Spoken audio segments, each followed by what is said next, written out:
The harsh truth about time. If your life were a single day, most of you watching are already past the afternoon. You think you have time. You think the clock is generous. But the truth? The average human life is just over 4,000 weeks. And you've already spent hundreds of them sleeping, waiting in traffic, scrolling your phone, arguing with people you don't even like. If you're 25 years old, you've burned through 1,300 of those weeks. If you're 40, you've spent over 2,000, and you didn't even notice it happening. Life is not an endless highway. It's a burning candle, and the flame doesn't care whether you've done what you wanted to do yet. We waste years waiting for the right moment, the right job, the right partner, the right mindset, as if someone's going to wave a flag and say, "Now, your real life starts now." But here's the paradox. Your real life started the day you were born, and every second since then has been a countdown. Think about the last month. How many mornings did you wake up with real excitement? How many days did you spend doing something that actually matters to you? Something you'll remember in 10 years? Or did you spend most of it distracted, fighting small battles, reacting instead of creating, living on autopilot? The Stoics had a phrase for this: memento mori, remember that you will die. Not to depress you, but to wake you up. Marcus Aurelius wrote, "You could leave life right now. Let that determine what you do, say, and think." Imagine how different your day would be if you really lived like that was true. How different your choices would be if you saw each one as a page in the short story of your life. We live like immortals, as if we can waste time because there will always be more of it. But the truth is, there's only enough time to live deliberately if you start now. This is where we begin. Because before we can talk about how to live, we have to face the reality that you're already spending the only life you will ever have. And most people are spending it badly. How most people waste their lives. You already know life is short, but here's the cruel twist. Most people don't waste their lives on purpose. They do it accidentally. We drift.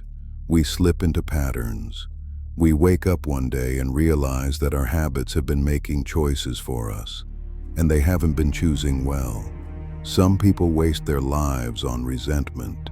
They replay old arguments like a broken record, convincing themselves they're winning battles that only exist in their heads. Others waste it chasing approval. They live like they're on stage, adjusting every move to keep the crowd clapping, never realizing that the crowd isn't even paying attention. But the most common? The quiet, daily death by distraction. You wake up, grab your phone, just to check one thing, and suddenly, half an hour is gone. Netflix says, "Next episode," and before you know it, the moon is out. You tell yourself, "I'll do it tomorrow," but tomorrow just becomes another yesterday. The scary part, the world is built to make you live this way. Social media companies have armies of psychologists figuring out exactly how to keep you scrolling. The news has mastered the art of outrage, knowing that anger keeps you watching longer than hope ever will. Even your job, if you're not careful, will drain the best hours of your day on tasks that don't matter to you at all. You're not just fighting your own habits. You're fighting systems designed to keep you comfortable enough to stay put, but distracted enough to never notice your time slipping away. The Stoics saw this thousands of years ago. Seneca warned, "It's not that we have a short life, but that we waste much of it." And if he could say that in ancient Rome, without TikTok, without push notifications, without Netflix, what would he say now? Every moment you give to resentment, approval-seeking, or distraction is a moment you will never get back. There's no refund, no bonus round. So before we talk about how to live before you die, you have to be brutally honest about how you're wasting your life right now. Because the only way to break free from these traps is to learn from the people who faced life's chaos and stayed unbroken. Stoic and psychological wisdom. If the first truth is that life is short, the second truth is that you can live it deliberately, but only if you learn to master the one thing you actually control, your mind. 2,000 years ago, the Stoics faced plagues, betrayal, exile, and the collapse of empires. And yet, they didn't spend their lives in fear. They didn't waste their time chasing approval from the crowd. They didn't get lost in distractions. They lived by principles, and those principles are just as urgent now as they were in ancient Rome. Principle 1, the dichotomy of control. Marcus Aurelius said, "You have power over your mind, not outside events. Realize this, and you will find strength. You cannot control the weather, the algorithm, your boss, or the economy, but you can control your choices, your effort, and your response. Every time you let go of what you can't control, you take back energy for what you can. And that's the first step toward living deliberately, spending your life where it actually counts." Principle 2, memento mori. This isn't morbid, it's fuel. When you remember that your time is finite, you stop wasting it on meaningless fights, shallow goals, and the approval of strangers. You stop treating your days like disposable paper and start treating them like gold. The Stoics would visualize death daily, not to be afraid, but to be awake. If you truly understood that today could be your last, how would you speak? Who would you spend it with? What would you stop postponing? Principle 3, the power of perception. Epictetus taught, "People are not disturbed by things, but by the view they take of them." Your life is shaped far more by your interpretation than by the event itself. Lose your job.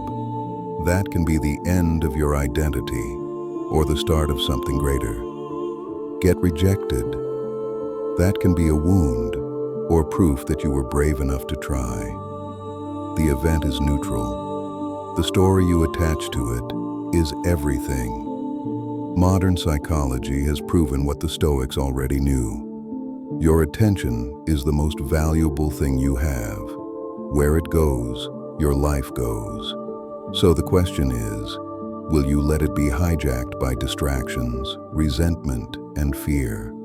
Or will you direct it toward what matters most? Because knowing these principles isn't enough.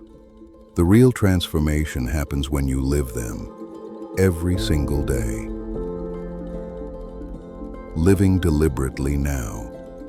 Knowing that life is short is meaningless, unless you start living like it's true.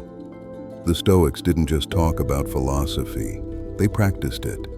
They treated every day like a workshop for the soul, and so should you.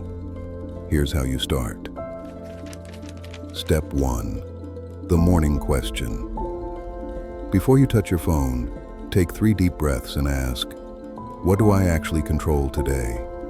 Write the answer down. It might be my effort at work, the kindness I show, or the project I've been avoiding. This single act cuts away the noise and centers your mind before the world tries to claim it. Step 2, the fear confrontation. Every day, do one thing you've been avoiding. It could be a phone call you've been dreading, a decision you've been postponing, or a truth you've been afraid to say. Each time you confront fear, you train yourself to live boldly, not cautiously. Step 3, guard your attention like treasure. Remember, your attention is your life. Turn off non-essential notifications. Schedule specific times to check messages or scroll and stick to it. If something is stealing your attention without giving real value, cut it off without mercy. Step 4. End the day. Deliberately. Each night before you sleep, reflect on 2 things. What did I do today that truly mattered? If today had been my last, would I be at peace with it? Over time, this question will reshape your choices more powerfully than any self-help book ever could. The ancient Stoics faced plagues, wars, and the collapse of empires, yet they remained unbroken. Not because life was easy, but because they refused to give away the one freedom no one could take, the freedom of their own mind. Every morning you wake up with a choice. Will you be the architect of your thoughts, or will you hand the blueprints to someone else? The algorithms will still be there tomorrow. The noise will still be loud, but you can be different. Start small. Start now. The fortress of your mind is waiting. The keys are in your hands, and the only question left is, will you use them? If this spoke to you, like and subscribe for more. Until next time, hold the line, stay stoic, and stay strong.